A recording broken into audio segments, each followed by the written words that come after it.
Tu vois, je suis au boulot, en T'es fait. t'es au boulot, Euh, on dirait une cave, un donjon. C'est un donjon. c'est complètement l'idée, ouais. C'est un donjon. D'ailleurs, ça se voit pas, mais il y a des épées au mur et des D'accord. haches. Alors bon, pour ceux qui connaissent, c'est Troll de jeu qui est place d'Aligre dans le 12e arrondissement, qui est fermé actuellement. Tu es le seul, mais tu n'accueilles pas de public évidemment. Tu fais du Bah tri, non, du rangement. c'est ça. Je bosse sur le nouveau site. Enfin, j'ai largement de quoi m'occuper, en vrai. Bon, Donc et là, bah, là, j'ai fait une pause. En fait, j'aime beaucoup cette émission parce que ça me permet de ne pas bosser pendant ce temps-là. Donc, je trouve ça cool. eh ben, tant mieux. Bah, attends, présente-nous un peu la boutique quand même. Alors, on y trouve quoi chez Ah toi? ouais, si tu veux. On trouve tout ce qui se joue. En fait, tu peux trouver, je sais pas moi, du jeu de rôle, du jeu de figurines, du jeu de cartes à collectionner, plein de jeux de société, évidemment. Ça, c'est mon rayon à moi en particulier. C'est ma spécialité. Je sais pas, il y a des trucs auxquels j'y connais absolument rien, genre Yu-Gi-Oh par exemple. C'est pas mon truc, quoi, mais j'ai des collègues qui s'y connaissent plus que moi. Moi, Ouais. c'est le jeu de société. Beaucoup de jeux de société et que ça. Pas de jeux Je, vidéo dans la boutique, mais tout ce qui est jeu, non, on va dire traditionnel, Jeu de plateau, classique, quoi. Ouais, jeu jeu de de plateau. plateau. c'est exactement Ouais. ça. Alors, Tout ce qui nécessite de l'électronique, on n'en aura pas. D'accord. combien de nouveaux jeux par semaine ou par mois, ça peut se quantifier pour qu'on comprenne un peu le dynamisme En de fait, cet univers? ce sera plutôt par an parce que c'est extrêmement variable d'une période à l'autre, mais par an, je dirais environ, rapidement, il y en a environ 3500 qui sortent par an et nous, dans la boutique, on va en avoir de l'ordre de 500, 750, quelque chose comme ça, parce qu'on ne peut pas tout prendre, c'est pas possible. Donc, bah, on fait des tris, c'est mon boulot, du coup. Entre 500 et 750 nouveaux jeux de plateau, de cartes ou jeux de Chaque rôle année. chaque Ouais, année. c'est ça, ouais. C'est C'est- phénoménal. Dans la boutique en plus. Parce Ouais, qu'il dans la boutique. y a Parce que, en 3000 fait, sorties, hein. les 3500 dont je te parle, c'est des jeux qui sont édités par un éditeur. D'accord. Tout ce qui est auto-édité, Kickstarter, Ulule, etc., tu multiplies par 10. C'est phénoménal. C'est aussi prolixe que l'univers de la BD alors. Largement en Alors, je fait. connais pas assez l'univers de C'est la BD monstrueux. pour Non, non, parler mais du les sujet. sorties sont monstrueuses aussi. Donc là, c'est ça, d'accord. Ouais. Ouais. Et Et là, tu as des jeux du monde entier, en fait, ou tu as des sources d'approvisionnement préférées? Ouais, j'ai bah, les deux en l'occurrence, c'est-à-dire que la plupart des clients sont quand même francophones et vont vouloir des choses qui sont ouais, relativement classiques. Donc, tu as beaucoup de distributeurs qui sont spécialisés dans les trucs en français. Mais Mhm. nous, justement, on aime bien avoir des choses qui sont un peu plus confidentielles. Donc, tu vas faire appel à d'autres distributeurs, des distributeurs, je sais pas moi, tchèques, polonais, anglophones évidemment, pour avoir des choses que tu peux pas trouver partout. Et c'est ça qui est intéressant en fin de compte. d'accord. D'accord. Et donc Gloomhaven, bah, je te propose qu'on lance la bande-annonce en plein Bien écran et sûr. que tu nous commentes un petit peu le principe. Donc jeu de plateau, et on va revenir après, tu vas nous expliquer un peu tous les détails. Bien sûr. Juste, c'est le jeu le plus radical qui existe actuellement. C'est le jeu. C'est le jeu du beaucoup. Beaucoup de beaucoup. Alors, Gloomhaven, c'est du jeu de rôle. C'est-à-dire que vous allez incarner des personnages, un personnage, plusieurs personnages, vous allez voir, et vous allez le faire évoluer dans un univers qui va évoluer en même temps que vous. Cet univers change. Vos choix ont un impact dessus. Ils vont vous ouvrir des portes, ça va vous fermer des portes aussi. Décider d'aider telle ou telle personne va vous interdire d'aider telle ou telle autre personne, nécessairement. Et vous évoluez, vous changez, vous choisissez une voie avec votre personnage. Et votre personnage n'est pas là par hasard. Il n'est pas là pour le principe de oh, bah, j'avais un groupe, j'ai décidé de taper des monstres, alors je suis là. Non, il a une motivation. Sa motivation, c'est, je sais pas, explorer le monde. Ça va être une question religieuse, ça va être une question politique, potentiellement. Et quand il a satisfait sa motivation, eh ben, il s'en va. Il part à la retraite. Il quitte votre groupe et vous ne pouvez plus jouer avec. Mais il va généralement débloquer un autre personnage. Et du coup, vous allez pouvoir recommencer avec quelqu'un d'autre, continuer l'aventure avec un personnage qui est tout nouveau. Là, ce qu'on voit à l'écran actuellement, c'est la mécanique principale du jeu, c'est un principe de carte. Tous les joueurs ont des cartes, voilà, avec une moitié haute et une moitié basse.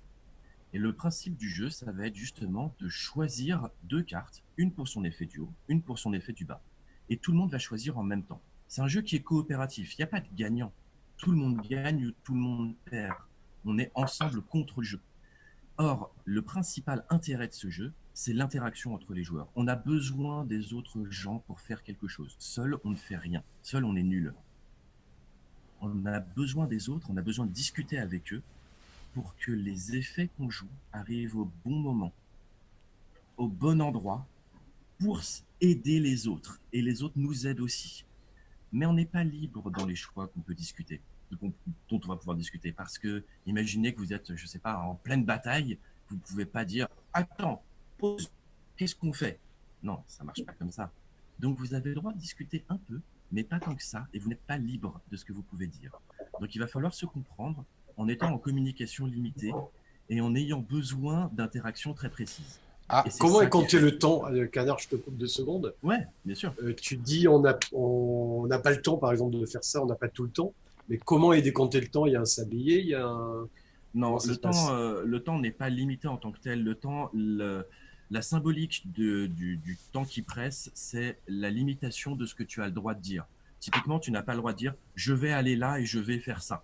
il y a un maître Voilà. du jeu comme pour d'autres de jeux de rôle, jeux d'aventure Non, classiques? c'est pas nécessaire. C'est absolument pas nécessaire. L'ensemble des mécaniques des ennemis, par exemple, sont gérées par le jeu à travers des cartes, à travers des tuiles et des comportements types. Donc, il n'y a pas besoin de maître de jeu. Et c'est ça qui est génial, en fait.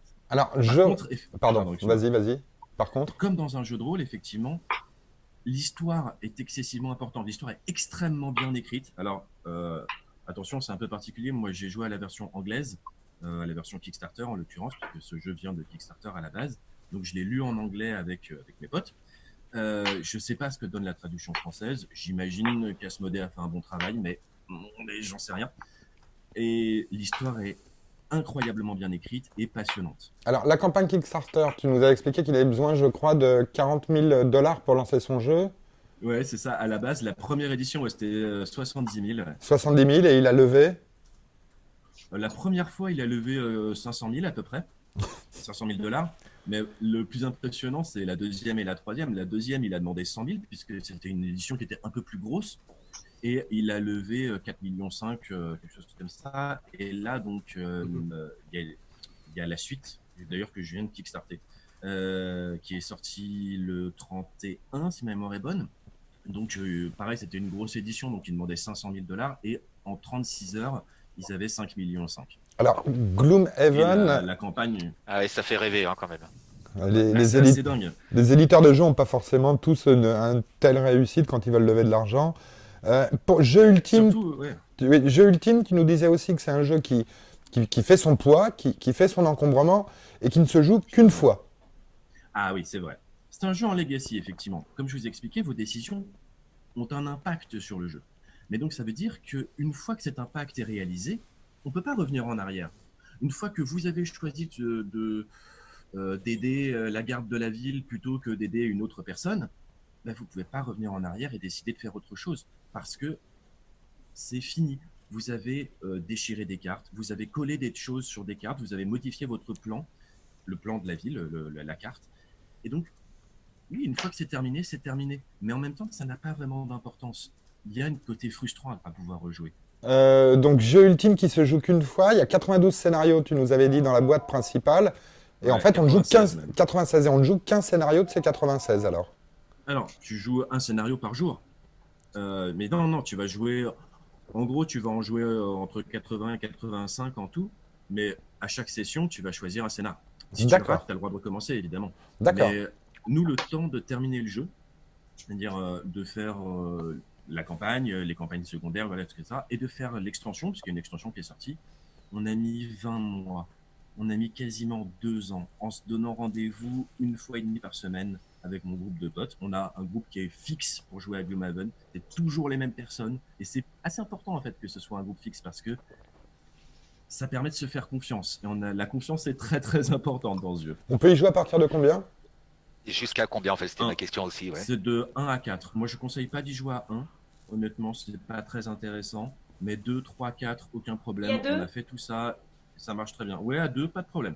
Ça va? Les mécaniques sont très bien prévues pour ça. Alors justement, Après, ouais. Une question, qu'est-ce qui, selon toi, explique le succès de ce jeu? Parce que tu nous as livré des chiffres du Kickstarter qui sont absolument incroyables, hein. Qu'est-ce qui explique c'est la richesse du scénario? C'est le mécanisme de jeu? C'est quoi? À mon sens, c'est avant tout les mécaniques de jeu qui sont passionnantes et qui sont novatrices. Vraiment, c'était un truc qui était très très peu vu jusque-là. En tout cas, ces mécaniques-là mises ensemble. Les mécaniques prises une par une sont déjà vues ailleurs. Mais dans cet ensemble de mécaniques-là, non, ça c'est vraiment nouveau. Le fait que ce soit du legacy, c'est extrêmement à la mode. Le fait que ce soit pas rejouable, c'est vraiment quelque chose qui est très à la mode. Le meilleur exemple de jeu en legacy que les gens connaissent, c'est les escape rooms. Une fois que tu as fait l'escape room, une fois que tu connais la solution, que tu connais les réponses aux énigmes, ça n'a pas de sens de la refaire. C'est Ouais. exactement la même chose. D'accord. Et tu en as beaucoup dans ta boutique actuellement? Des jeux en legacy? Ouais. Ouais, je dirais une dizaine peut-être. Ah ouais. C'est pas un jeu qui est c'est pas un genre qui est très très développé encore. Le jeu le plus connu en legacy, c'est Unlock. C'est pareil, c'est un escape game qui se vend extrêmement bien et qui est très très populaire. Mais D'accord. c'est pas encore un genre qui est très développé. Bah, écoute, merci. Et Gloomhaven, le prix, on finit Ah par oui, ça parce tu as que, raison. ouais, le prix Le quand prix, même. c'est cher. C'est 140 entre 140 et 145 euros. Mais la boîte, elle pèse 10 kilos. Enfin, il y a Ouais. une quantité de matos et de Oui, figurines à puis l'intérieur. une Mais durée de rassure-moi, vie. rassure-moi, c'est une boîte pour les 4 joueurs, hein, c'est pas une boîte par Oui, joueur, hein. évidemment, évidemment. C'est une boîte pour tes 2000 heures de jeu. Oui, donc ramener au ratio de l'heure de jeu, c'est quand même un jeu qui est finalement très abordable et qui n'est pas Je si pense cher que que c'est ça. le jeu le moins cher que j'ai jamais acheté. Oui, au Parce que- final, Waouh. ça revient à ça. D'accord.